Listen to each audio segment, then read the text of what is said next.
ده بقى الشكل النهائي، يا رب يعجبكم. ده ادناء من اختراعي، يا رب يكون سهل كده وبسيط. هو انا عاملاه كل حاجه في الفيديو بالشرح وبالتفصيل، وبس عاملاه على نموذج صغير علشان يكون واضح معانا وتفهموا الشرح بسهوله. يا رب يعجبكم، ادخلوا شوفوه هيعجبكم بأمر.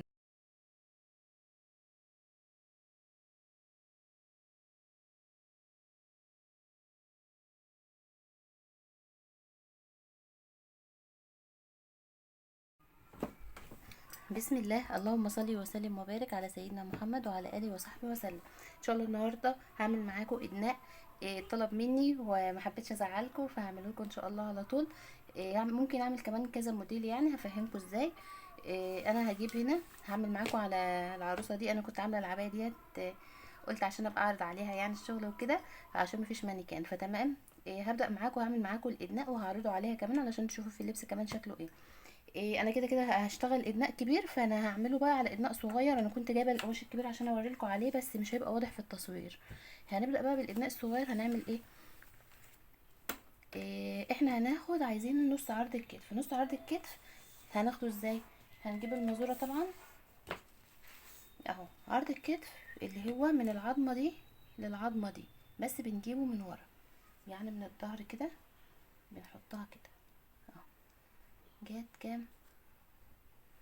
اهي الكتف، اهي العظمه دي اهي لحد العظمه دي، جت 6 سنتي. 6 سنتي هناخدهم منين؟ من اول القماش. باينه؟ مش باين كده. فين القماش؟ حد عايز طماطم سليمه؟ العروسه يا عيني وقعت بالصدمه. بصوا اهي، احنا بقى عندنا القماش اهو، هنطبقه نصين. تمام. انا عايزه بس اقرب الكاميرا علشان يكون التصوير واضح بس شويه. كده كده مثلا اهو، ماشي. انا حطيته على ورقه بيضه علشان تبان معانا، يعني نكبر الورقه برضه عشان المساحه تبقى اكبر معانا على ابيض. كده اهي، كده جايه كلها. انا عايزه اعمله ناحيه طويله وناحيه قصيره. بلوزه الادناء ممكن تتعمل من اول متر ونص ومترين، زي ما احنا عايزين، حسب الطول اللي احنا عايزينه. يعني لو متر ونص هيجيب معانا الطول اللي احنا عايزينه، تمام. مش هيجي بالظبط، يعني لو واحده طويله هتحتاج مترين، واحده قصيره وعايزه مثلا الادناء البلوزه ما تكونش طويله قوي، ممكن متر ونص. انا هعمل النهارده بمتر ونص. بس هنا هنجرب اهو. انا عايزه جزء قصير وجزء طويل. انا اللي قدام عايزاه قصير اهو، اللي ورا عايزاه طويل. تمام. يعني احنا هنقيس من قدام، احنا عايزين الطول من قدام مثلا كام سنتي، هنعمله هنخلي الحته اللي قدام كده والباقي نسيبه ورا. يعني مثلا اهو الطول هنوقفها بس عشان نعرف، لحد مثلا هنا 10 11 مثلا البلوزه من قدام. لا هي من قدام هتبقى قصيره، فممكن 10. انا هقيس الاول واشوف مساحه القماش بس اللي انا جايباها كام، عشان هي حته صغيره يعني. انتوا شايفين اصلا انا بعمل ايه اهو. اهي انا عايزاها مثلا لحد 6 او 7 عادي، مش هتفرق. تمام. اقعدي بقى انت هنا كده عشان ما تدوخيناش معاكي كتير. اهو معانا لحد 8 كمان. تمام خلاص، خلينا ال8. 8 دي هتجيلنا لحد فين هنا؟ بالنسبة للعروسة دي مقاسات عروسة مش مقاسات حقيقية، اهي لحد 8 دي. طيب المقاسات الحقيقية هنقيس الطول برضو زي ما احنا قسنا بالظبط كده، والباقي هنسيبه ورا. تمام. اهو انا هقيس من قدام، دي كانت 8 اهي. تمام، 8 9 حسب بقى ما احنا عايزين. نبدأ بقى بالظبط. نركزوا بقى من اول الحتة اللي جاية دي اهو، احنا ولحد هنا. هنعمل ايه بقى في القماشة؟ احنا عايزين نشتغل الاول على الظهر، عشان لو علمنا بماركر او كده ما يبقاش باين معانا. تمام. انا هنا مش هعلم بماركر لان هي يعني حته صغيره. وبعدين على فكره بالنسبه للشيفون انا بعملها دي شيفون، مش هتفرق معايا وش من ظهر، هما الناحيتين يعتبروا واحد يعني. اهي واضحه كده اهو. دي اللي القصير اهو هيبقى ده قدام، الطويل هيبقى هو اللي ورا اهي. بس كده. هنعمل ايه بقى؟ احنا خدنا نص عرض الكتف، طلع معانا 6 سنتي صح؟ اه 6 سنتي. هنعمل ايه؟ نص عرض الكتف من اول الحته اللي احنا سايبينها للرقبه. لو قماش بيزحلق زي ده، في القماش الكبير هنبقى عايزين نعمله بإبر علشان ما يفكش مننا. اهي نص عرض الكتف 6 سنتي لحد هنا. تمام كده. ده لحد الكتف. ماشي، احنا عايزين ننزل ميل الكتف. هناخد الاول فتحه الرقبه، فتحه الرقبه كده هنعلمها بالماركر. انا هقص معاكم على طول عشان انجز بس في الوقت، عشان ما اطولش عليكم يعني. اهو فتحه الرقبه اهي، ممكن ناخدها من اول 5 سنتي لحد لما نشوف في الاول الحاجه اللي احنا عايزينها هتبقى قد ايه بالنسبه للمقاسات الكبيره. يعني انا هنا هقص حته صغيره علشان ما توسعش مني قوي، علشان دي عروسه يعني. اهي بصوا حته صغيره كده. ننزل بقى بميل الكتف. ميل الكتف ممكن في موديلات ادناء من ما فيهاش ميل كتف، يعني بنسيبها كده زي ما هي. استنوا انا بصوا لازم هقيس معاكم بقى على العروسه علشان تبقوا شايفينها بالظبط هتكون شكلها ازاي لو فيها ميل كتف ولو ما فيهاش ميل كتف. معلش بقى هي اصلا عروسه قرعه، فانا يعني ايه هنشيل الدماغ خالص، مش مهم الدماغ، هنظبطها في الاخر ونشوف شكلها في الاخر هيكون ازاي. إيه اهو انا عامله لها بس ده عشان يداري يعني كده. ايه هنعمل ايه بقى؟ اهو هوريكم شكلها اهي كده. ده موديل كده، ده موديل تمام. ازاي؟ اهو بس كده وهنقفل. هننزل كده مثلا، ممكن ناخدها كده هتكون بلوزه فراشة اهي، وهنقفل بس الاطراف. لو هو شيفون هنعمله بدواسة البر وبس كده. ادي كده بلوزه كده موديل تمام. موديل تاني هنعمل فيه ايه بقى؟ كده بتكون مرحرحه وجميله يعني، مش لازم، ممكن بقى تحتها بيزك، او ممكن لو احنا اي حد عندنا اي حاجه بقى نلبسها تحتها مفيش اي مشكله. اهي كده الموديل بتاعها حلو قوي، وانا عملتها على الطبيعه على فكره وشكلها كان حلو قوي، بس ما عرفتش اصورها بصراحه يعني. المهم ده كده موديل ده من غير ميل كتف. عايزينه بقى بميل كتف هنعمل ايه؟ هوريكم برضو الموديل بميل الكتف برضو، هفهمكم هيكون شكله ازاي. اهو ميل الكتف بيأثر معانا في ايه بقى بالظبط؟ ان احنا بنقص من هنا ومن هنا حته تمام. الكتف اصلا من هنا بيبقى نازل ساقط شويه كده، فهو بيفرق معانا ان الحته دي هتتشال. ماشي، دي كده هتتشال. هتفرق في ايه؟ في شكل البلوزه. هي مش عارفه هتوضح معانا ولا لا من غير يعني ما تتقص. بترفع دي شويه، بتخلي فيه هنا شويه شويه كده كسرات جايه كده بدوران. فاهمين قصدي؟ هقصها معاكم وهوريها لكم علشان تبقوا شفتوا الموديل كده وشفتوه كده برضه. هي كده اهي بالجنب بتكون زي ما انتم شايفين، بتنزل هي ايديها بقى كده اهي. شايفين شكلها في اللبس بتكون شكلها شيك قوي بصراحه اهي كده. وبتكون دي طبعا نازله كده من ورا. عايزينها برضو نفس زي ما هي بالظبط وبدوران. هنطبق الحته دي كده من ورا ومن قدام نفس النظام، او هنشيلها بقى من هنا وافهمكم. عايزينها بقى جايب دوران من الجناب، هنحطهم على بعض، مالناش دعوه بقى بفتحه الرقبه. هنا هنطبقها نصين اهو، نصين اهو. ماشي، عايزينها بدوران حسب الدوران اللي احنا عايزينه بقى. ممكن نجيبها بدوران كده كده، من هنا من هنا لحد هنا بس، ونقفل الحته دي. يعني الحته دي تبقى مفتوحه كلها للكم. البلوزات دي كلها ميزتها ان هي بتكون فري سايز، يعني مش بنتقيد بموديل معين. فاهمين قصدي؟ بتكون كده. دي هتيجي كده بدوران بقى، نازله بدوران، بيكون شكلها حلو قوي في اللبس. انا هحاول انزل لكم صوره ايدنا، انا كنت عاملاها بنفس الطريقه زي ما بقول لكم كده كده، بس من هنا كنت داخله حته صغنونه يعني مثلا 3 4 سم بس كده، ونازل كده كده بدوران، بيبقى شكله حلو قوي وكده. وكان برضو قصير من قدام وطويل من ورا. انا هسيب لكم صوره وانا بشرح علشان تشوفوه، شكله حلو قوي قوي بجد. وبالنسبه للاسوره من هنا احنا ممكن نعمل لها اي اسوره عادي، وممكن نعمل لها مكمل حجاب. انا كنت عاملاه مكمل حجاب مع الادناء اللي انا هنزله لكم ده، بس هو للاسف مش معايا دلوقتي فمش هعرف اصوره.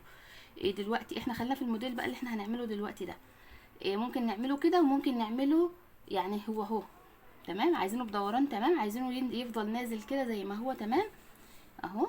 هنرجع بقى التطبيقه زي ما كانت كده. نعمل ايه بقى؟ هندخل، انا هدخل على طول بالمقص علشان مفيش مش جنب الماركر، فمش عارفه اروح له يعني بصراحه، فعايزه انجز معاكم برضه اهو. هندخل بس الجزء كده على قد ما احنا عاوزين الكم ده يبقى متحدد. عايزينه مش متحدد يعني مثلا الحته دي بس، الحته دي بس كده مثلا، الفتحه دي على قد ما احنا عايزين بقى تمام. وننزل بقى كده اهو. عايزين بقى ننزل على واسع تمام، ادا موديل. ممكن ننزل على واسع خالص ونسيب دي، ادا شكل موديل. ممكن نيجي كده كده كده كده ونجيب دوران، ادا موديل تاني. بصوا ابدعوا، ممكن تجيبوا حته قماشه زي ما انا عامله كده، حته صغيره كده، وجربوا فيها عادي خالص، مفيش فيها اي مشكله. اهو انا اعمله ازاي بقى؟ انا اصلا محتاره، انا المفروض ان انا بقسم دي دلوقتي على الموديل الكبير اللي انا عايزه اعمله، تمام؟ فانا مش عارفه بصراحه هرسي على ايه. انا اهو تمام. إيه اهو هعمل ايه بقى؟ انا هاجي كده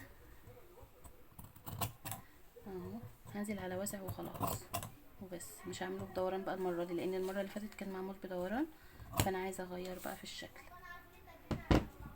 بس كده ده شكله في اللبس هيبقى ازاي؟ ده شكل اهو تمام. عايزينها كده تمام، عايزينها برضو بدوران تمام، مفيش اي مشكله. احنا كل ده معانا وده معانا دلوقتي اهو. هنلبسها بقى إيه على المكنه. هنقفل بس الجزء ده اهو، ونعمل من هنا اسوره. نعمل بقى الكم بقى في ايدينا، في اشكال كم كتير قوي، زي كأننا بنعمل اي بلوزه عاديه خالص اهو. ده هيكون كده بس. واحنا بنعمل مقاس حقيقي ناخد بالنا، في هنا جزء بيبقى كبير، لو احنا عايزينها تبقى داخله متحدده كده ناخد بالنا علشان الجزء ما تبقاش ضيقه في الحته دي، نكون قايسين الحته ديت. ونعمل واحنا بنوسع هنا ناخد وسع، نسيب معانا مساحه كبيره ان احنا نعرف نسيب دي تبقى واخده راحتها، فاهمين قصدي كده؟ يعني اكبر جزء في الدراع احنا بنحط المازوره على الحته دي اللي هي بتكون تخينه في معظم الدراعات، يعني بتكون بنحطها كده. دي مثلا 4 سنتي اهو. فبنقيس واحنا بناخد القماش، طبعا يبقى متني على 4. يبقى احنا هنقسم ال4 دي على 4 ونزود كمان 5 سنتي، يبقى ربع دوران أكبر جزء في الدراع زائد 5 سنتي، فاهمين قصدي؟ لأن ده بيكون على 4. إيه، وهنقفل بقى من الجناب اهو. انا هقفل وهحاول اوريها لكم بقى في الاخر اهو.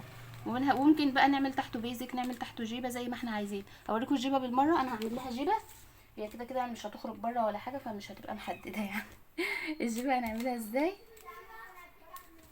اهو؟ من اول الوسط اللي هو بيبقى داخل لجوه ده اهو، لحد الطول اللي احنا عايزينه. الطول مثلا لحد 18، لان ده ادناء، فاحنا بنبقى عايزينه اللي عند كفه الرجل كده، عشان يا دوب التانية تبقى مظبوطه بالظبط لحد 19. هنيجي هنا ونقيس 19 سنتي اهو. هنعمل حساب الكمر، فمعانا 2 سنتي هسيبهم للكمر، عشان مش هعمل كمر خارجي، انا هعملها منها فيها. ازاي؟ هقول لكم ازاي اهو. نظبط بس القماشه على بعضها. ممكن التانية بقى من فوق هنا عايزين نعملها كمر منها فيها، بنخيط بس دي كده على المكنه، او بنعملها اوفر وبعدين نتنيها على المكنه من كل النواحي، فاهمين؟ يعني احنا بنقفل الجزئين من الجنب وبنتني كده وبندكك الاستك وتمام. ادي موديل. ممكن نجيبها بس عشان تبقى نازله بس، يعني فيها تكه صغنونه كده حلوه اهو. بنجيب بس الطرف ده كده دوران كده اهو، بس حته صغنونه خالص كده، دوران صغير كده بس كده. نسوي بس هنا اهو بس، فاهمين بقى القصد كده؟ هتتقفل، هتكون شكلها شيك قوي اهي.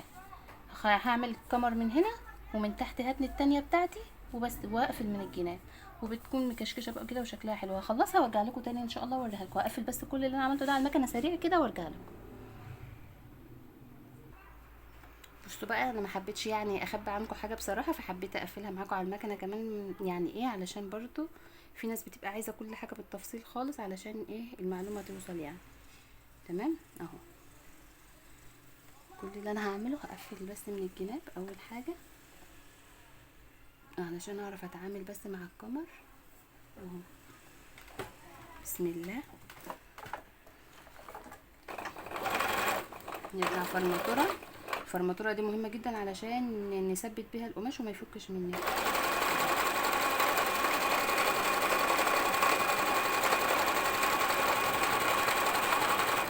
كده نرجع فرماتوره تاني. خلاص كده اهي. الجزء التاني نفس الكلام اهو برضو. انا مش عايزه اوقف حاجه في الفيديو علشان المعلومات توصل بس بسهوله يعني. حبيبتي ام سما، يا رب تستفيدي من الفيديو يا رب. ولو احتجت اي حاجه كلميني وانا ان شاء الله معاكي على طول. وانا عامله جروب واتس اللي محتاج اي حاجه بيكلمني عليه، وببعت لكم كل اي حاجه، اي موديل عايزينه، وابعت لكم فيديو للشرح بتاعه ان كان عندي او عند اي حد تاني، مش فارقه. المهم ان احنا نتعلم كلنا، وكل واحد عايز يعمل مشروع يبداه، وما تكسلوش يا جماعه، وبامر الله ربنا يوفقنا كلنا.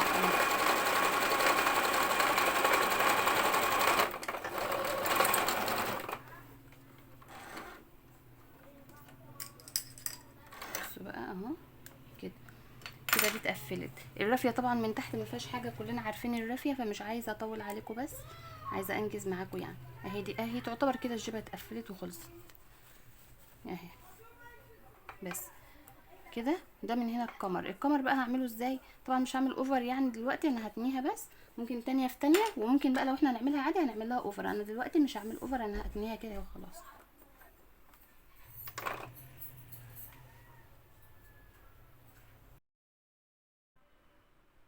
ده شكل العروسه النهائي اهو. انا هوريكم شكله في اللبس في الحقيقه عشان شكله احلى كتير. هنا بس كل الحكايه اللي احنا هنركب الاستك بقى من هنا داير ما يدور لحد ورا. هوريكم صورته في الاخر، وهي رب يعجبكم ان شاء الله. شكله قمر قوي بجد في الحقيقه. انا عملت نفس الفكره بالظبط دي، بس عملت بقى عشان الكم هنا قصير، عملت زي مكمل حجاب كده صغنن وباستك. هتشوفوا صورته في الاخر. سلام.